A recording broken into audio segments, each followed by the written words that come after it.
Hutch was surprised that Starsky had never read "'Twas the Night Before Christmas." While this wasn't unusual for most Jewish children, it certainly was for Christmas-loving Starsky. Hutch theorized that his partner had probably been watching Christmas movies, making a list for Santa, and sucking on a candy cane, much like he was doing now.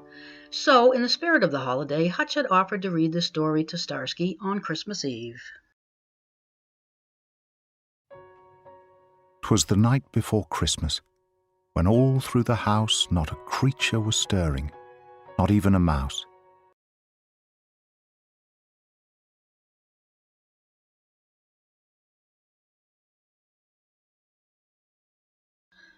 Starsky opened his mouth to speak, but he was too slow. Hutch continued. The stockings were hung by the chimney with care, in hopes that St. Nicholas soon would be there. The children were nestled all snug in their beds, while visions of sugar plums danced in their heads.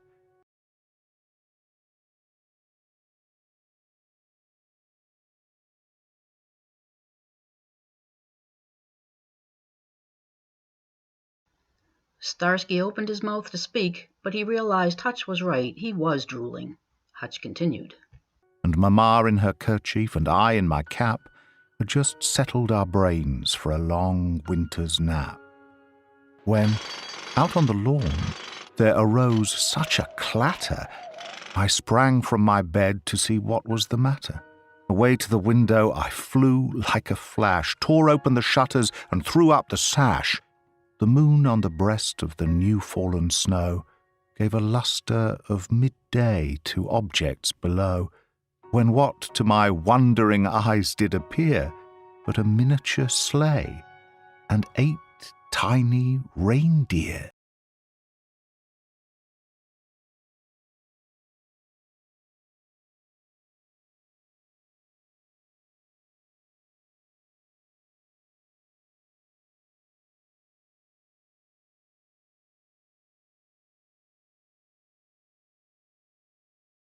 Starsky opened his mouth to speak, but, not caring what the answer was, Hutch continued.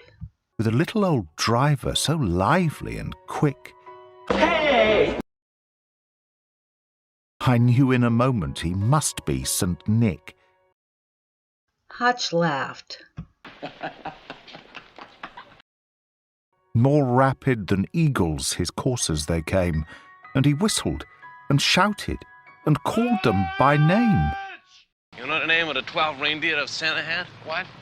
Well, how about 2? Oh, I don't know. Donder, Blitzkrieg, Spritzen. Forget it. Now Dasher, now Dancer, now Prancer and Vixen, on Comet, on Cupid, on Donner and Blitzen. Did you know that Santa's reindeer have personalities? Well, sure they do. Donner is loud and likes to sing. Don't believe me? Look it up. Starsky would have shared this bit of trivia with Hutch, but he was busy trying to wipe sticky candy cane drool from his jeans. To the top of the porch, to the top of the wall, now dash away, dash away, dash away all. As leaves that before the wild hurricane fly, when they meet with an obstacle mount to the sky, so up to the housetop the coursers they flew, with the sleigh full of toys, and St. Nicholas too. And then, in a twinkling, I heard on the roof the prancing and pawing of each little hoof.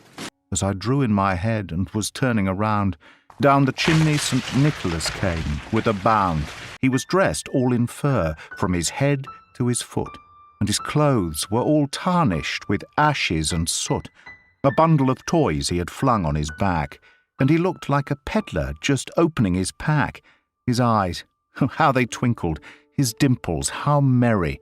His cheeks were like roses, his nose like a cherry. His droll little mouth was drawn up like a bow, and the beard on his chin was as white as the snow. Starsky was surprised. Hey! Hey! Hutch continued. The stump of a pipe he held tight in his teeth, and the smoke, it encircled his head like a wreath. He had a broad face and a round little belly that shook when he laughed, like a bowl full of jelly. He was chubby and plump, a right jolly old elf, and I laughed when I saw him, in spite of myself. A wink of his eye and a twist of his head soon gave me to know I had nothing to dread. He spoke not a word, but went straight to his work and filled all the stockings.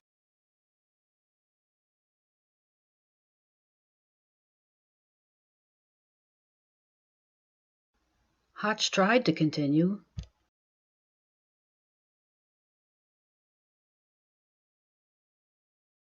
Hutch sighed.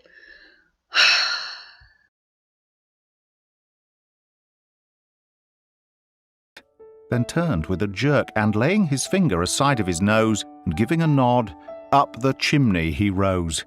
He sprang to his sleigh, to his team gave a whistle, and away they all flew like the down of a thistle.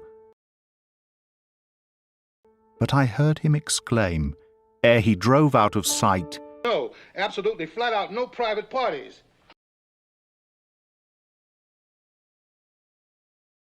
Hutch smiled modestly. Then,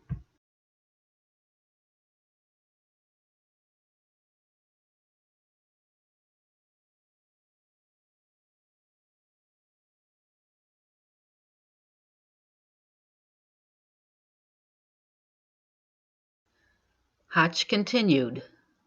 Happy Christmas to all, and to all a good night. Happy Christmas. Merry Christmas, pal. Merry Christmas.